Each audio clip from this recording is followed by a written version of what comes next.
Alors, bonjour à tous. La capsule que nous avons préparée pour vous aujourd'hui a pour but de vous expliquer comment fonctionnent les ventes Bidit et plus particulièrement comment va fonctionner la vente publique de l'immeuble rue Petite Nordichamps numéro 3 à Wavreil.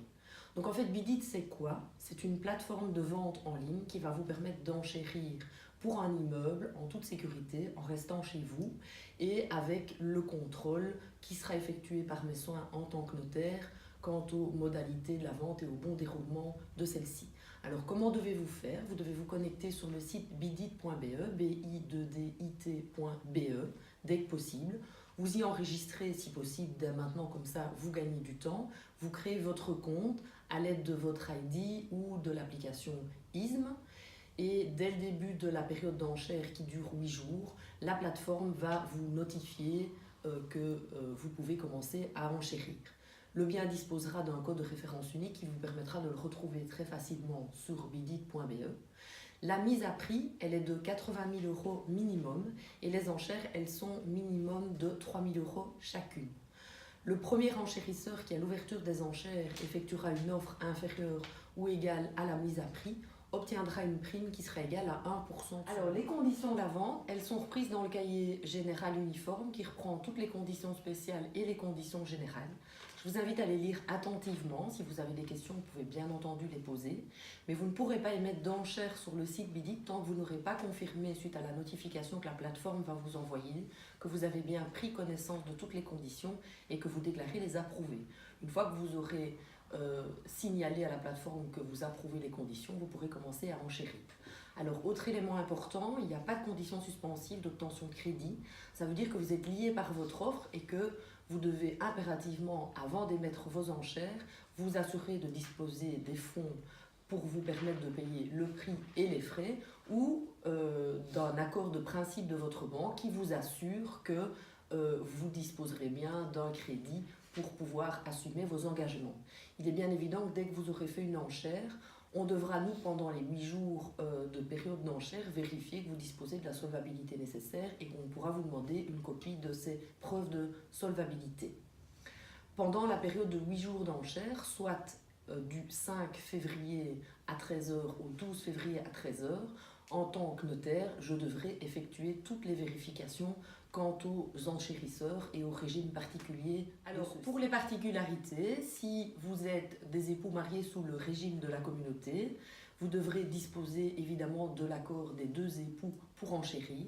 Le site ne vous permet pas de vous inscrire à deux pour effectuer les enchères, donc seul un d'entre vous s'inscrira sur le site, effectuera les enchères, mais devra disposer de l'accord écrit de son conjoint et devra évidemment me le faire parvenir dès que possible, et donc dès que vous aurez enchéri, pour me prouver que les deux conjoints sont bel et bien d'accord.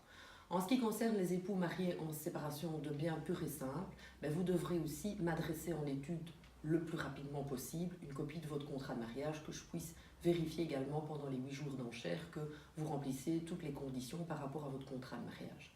Si vous achetez en société, c'est-à-dire au nom d'une personne morale, seule une personne physique va pouvoir également s'inscrire sur Bidit et effectuer les enchères. Il devra donc m'adresser à l'étude par mail les renseignements relativement à la société pour laquelle il a effectué les enchères, et donc vous devrez me transmettre toujours pendant cette période de 8 jours les statuts de la société et une copie des pouvoirs publiés au Moniteur belge afin que je puisse vérifier que vous avez respecté les statuts et les pouvoirs qui vous ont été conférés. Alors, pour les achats en indivision, le principe est le même, il n'y a qu'une personne qui peut s'enregistrer sur le site et il devra me signaler en l'étude le plus rapidement possible pour combien de personnes il a effectué les enchères, me communiquer les renseignements relativement à ces personnes, que je puisse vérifier les conditions habituelles, à savoir la solvabilité et la capacité des parties, puisque la période d'enchère dure 8 jours et c'est pendant cette période qu'en tant que notaire, nous allons vérifier en l'étude toutes les conditions avant de dresser le PV d'adjudication.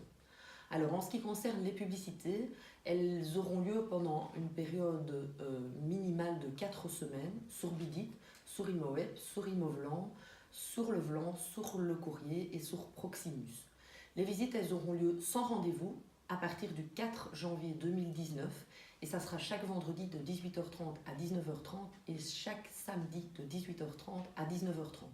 Le déroulement des enchères, la période d'enchères, je l'ai dit, ça sera 8 jours et ça commencera le 5 février à 13 h, c'est un mardi, jusqu'au mardi 12 février, 13 h également. Les enchères, vous avez deux possibilités. Soit vous effectuez des enchères uniques et sporadiques et vous gérez vos enchères en fonction de l'évolution des enchères des autres personnes. Soit vous décidez de procéder à des enchères automatiques. Et donc ça veut dire que là, vous allez communiquer à la passerelle le montant maximal au-dessus duquel vous ne voulez pas aller. Et là, la plateforme va générer à votre place de manière automatique des enchères de 3 000 € au-dessus de la dernière enchère qui aurait été effectuée après la vôtre, de manière telle que si vous êtes distrait, occupé ou au travail, vous ne ratiez pas les enchères et que vous ne soyez pas tout le temps connecté. Alors, en ce qui concerne les enchères, il y a une particularité qui s'appelle le principe du sablier. Donc si une ou plusieurs enchères sont faites dans les 5 dernières minutes de la clôture des enchères, donc la fin des 8 jours, c'est-à-dire le jour de clôture, c'est le 12 février à 13 h. Donc si dans les 5 dernières minutes avant 13 h, il y avait des enchères qui étaient effectuées, à ce moment-là, la durée des enchères serait prolongée de 5 minutes à chaque fois. Attention, une autre particularité, c'est que seules les personnes qui ont enchéri avant la fin de la clôture à 13 h peuvent continuer à enchérir pendant la période du sablier. La période du sablier, elle sera prolongée au maximum jusqu'au 12 février à 23 h 59. Les enchères, elles sont publiées de manière anonyme. Ça veut dire que vous ne saurez pas qui effectue ces enchères, mais vous aurez accès à toutes les enchères et au montant que les personnes autres que vous ont effectué. Seul moi, en tant que notaire, j'aurai l'accès à l'identité des personnes qui ont effectué ces enchères sur le site.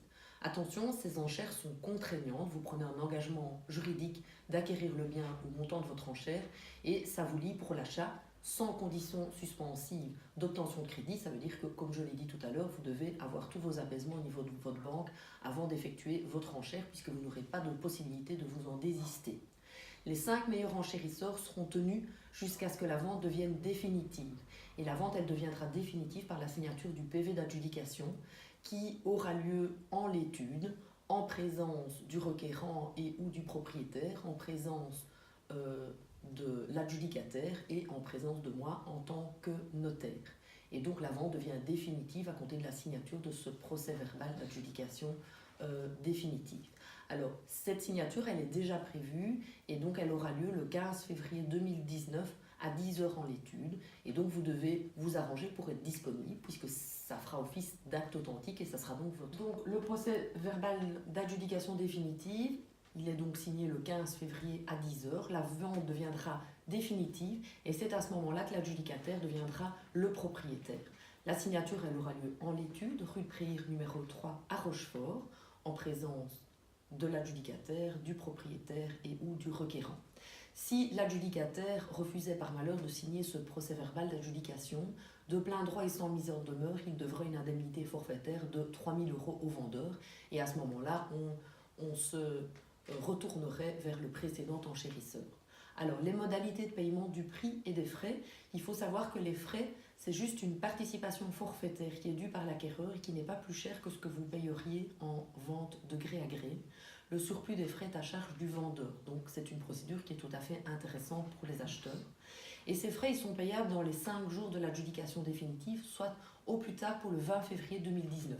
Ça veut dire que vous devez pouvoir disposer des frais qui sont repris dans le cahier général des charges et donc des pourcentages relatifs au prix pour au plus tard le 20 février 2019. En ce qui concerne le prix, il est payable dans les 6 semaines de l'adjudication définitive, soit au plus tard pour le 29 mars 2019. Et c'est à ce moment-là que vous devrez effectuer le paiement par virement bancaire en l'étude. J'attire votre attention sur le fait que 6 semaines, c'est très court pour effectuer un crédit hypothécaire.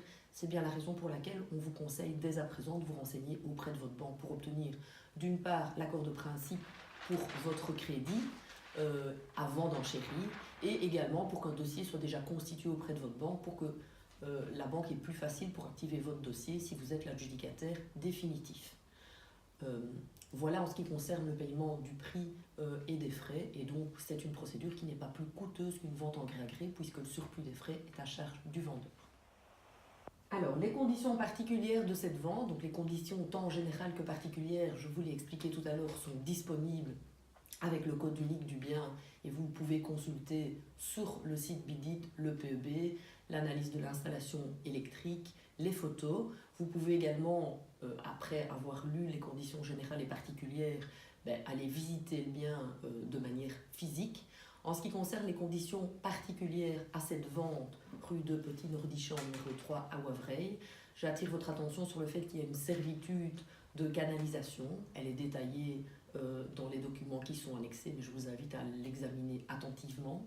J'attire également votre attention sur le fait que les panneaux solaires et les radiateurs ont été enlevés. Le bien est vendu dans l'état actuel, ils ne seront donc pas remis en place, donc vous devez en tenir compte pour vos enchères. En ce qui concerne la jouissance du bien, le bien est à ce jour libre d'occupation et donc vous pourrez disposer du bien qui n'est pas loué donc à partir du moment où vous aurez payé aussi bien le prix que les frais, et il faudra encore ajouter à ça un délai de 15 jours supplémentaires qui me laissera le temps de signifier l'extrait analytique, c'est-à-dire c'est un résumé de la vente au propriétaire du bien, et attendre un délai de 15 jours à compter de la signification de cet extrait analytique par un huissier de justice. Donc après paiement du prix, des frais et le délai de 15 jours de la signification de l'extrait analytique, vous pourrez avoir la jouissance du bien et on vous remettra les clés à ce moment-là. En conclusion, lancez-vous. Bidit, c'est simple, c'est convivial, c'est pratique, c'est rapide et c'est sécurisant puisque je suis là en tant que notaire pour vérifier le bon déroulement des opérations. Si vous avez d'autres questions, l'étude est ouverte aux heures de bureau, tout est indiqué sur le site de l'étude. Vous pouvez nous téléphoner au 084 21 10 10 ou par mail à l'adresse nathalie.compère@belnote.be. Il y a également un numéro d'helpdesk qui est disponible au 02 500 5 08 80. Et si vous avez des questions, n'hésitez pas.